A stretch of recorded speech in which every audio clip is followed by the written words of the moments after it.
नमस्कार। आज मैं चर्चा करना चाहूँगा रामजीलाल सुमन द्वारा अपने महान सम्राट राजा सांगा के विरुद्ध किया गया टिप्पणी के बाद पूरे देश भर में हो रहा विरोध को कुछ पार्टियों ने, कुछ नेताओं ने एक नया रूप रंग जाति संबंधित दे दिया है। इसे अलग अलग जातियों का विरोधाभास बता दिया है। यहाँ एक अंतर जातीय का रूप देना बिल्कुल गलत है। मैं उन अलग अलग विचारधारा के लोगों को बता दूं, पार्टियों को बता दूं कि जहां तक सम्राट राणा सांगा की बात है तो उन्होंने अपने जीवन काल में कोई एक जाति धर्म का नहीं, तमाम जाति तमाम धर्मों को लेकर के चला। वो अखंड भारत के महान राजा थे। मैं बता दूं, वो अपने जीवन में लोधी वंश को, मुगल वंश को पनपने कभी नहीं दिए और अलग अलग राजाओं को संगठित कर, अलग अलग जातियों धर्मों को संगठित कर इस कदर रखा कि कभी मतभेद नहीं हुआ। उनके शासनकाल में उनके साथ पिछड़ी जाति भी थे, अग्रिम जाति भी थे, मुसलमान भाई भी थे, अन्य कई एक धर्मों के लोग थे।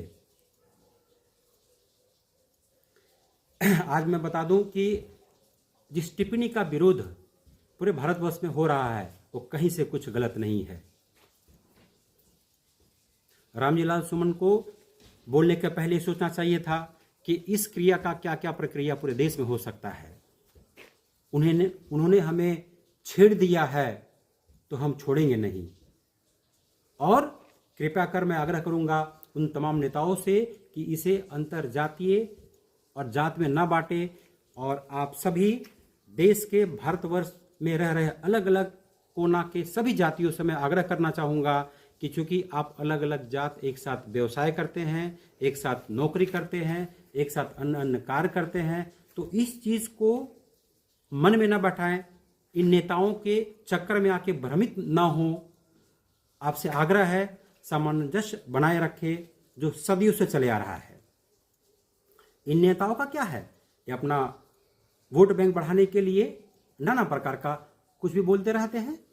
लेकिन इस बार हम 21वीं शताब्दी में जी रहे हैं। इस बार हम अपना विवेक बुद्धि का इस्तेमाल करें, इनके बातों में न आए। हाँ, एक बात और मैं बताना चाहूँगा कि अभी कुछ दिन पहले दिल्ली में महाराणा प्रताप जी का मूर्ति को खंडित कर दिया गया था। अभी चूंकि वह विवाद समाप्त भी नहीं हुआ था कि रामजीलाल सुमन द्वारा इतना बड़ा राज्यसभा सदन में टिप्पणी को कह दिया गया, तो हम राजपूत भाई में भी एक जोश है ना, कैसे स्वीकार करेंगे।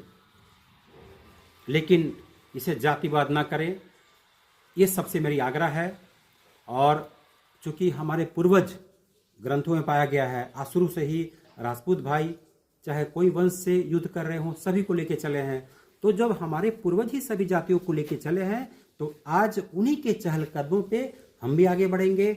सब जाति समान रूप से हैं हम लोगों के लिए, उसमें कहीं से कोई दिक्कत नहीं आएगी, इसमें पारदर्शिता रखी जाएगी। बार बार मैं बोलना चाहूँगा, इन नेताओं के वक्तव्य से आप भ्रमित न हो, ये आपसे आग्रह है। हाँ, जहाँ तक रहा विरोध का, तो अगर अपने 10 का भी एक परिवार में एक अगर कोई गलत शब्द का इस्तेमाल करे तो उसका विरोध किया जाता है, सदियों से होते चला आया है। और आप सोच के देखिए, क्योंकि मैं पहले बोल चुका हूं कि आप सोच के देखिए एक एक शब्द, एक एक वाक्य का जो रामजीलाल सुमन ने इस्तेमाल किया वो कितना गलत है। उसका जितना भी निंदा किया जाए कम है। इतना समय हो गया, उसे तो मौका था तत्काल माफी मांग लेने का।